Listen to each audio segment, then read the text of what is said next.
বন্ধুরা, ধাঁধাটিতে আপনারা একটি লোককে দাঁড়িয়ে থাকতে দেখতে পাচ্ছেন। লোকটি একটি আননোন নাম্বার থেকে কল পেলেন আর জানতে পারলেন তার ছেলে কিডন্যাপ হয়ে গেছে। কিডন্যাপার লোকটিকে একটি ফটোর ক্লু পাঠিয়ে দেখা করতে বলল।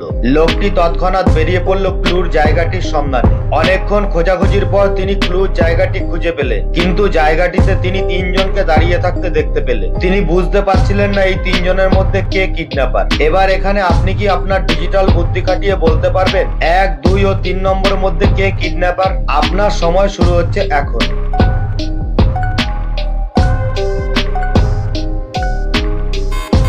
আশা করি অনেকেই অনুমান করতে পেরেছেন। যারা অনুমান করতে পেরেছেন তারা কমেন্ট করে জানান। বাকিরা ধাঁধাটিকে শেষ পর্যন্ত দেখুন। আমাদের চ্যানেলটি সাবস্ক্রাইব করে আমাদের সঙ্গে থাকুন। ভালো করে লক্ষ্য করে দেখুন 3 নম্বর লোকটি কিডন্যাপার, কারণ ক্লু অনুযায়ী বাস স্ট্যান্ডের ডান দিকে থাকা ডাস্টবিনের বাঁ দিকের লোকটিকে বোঝাচ্ছে।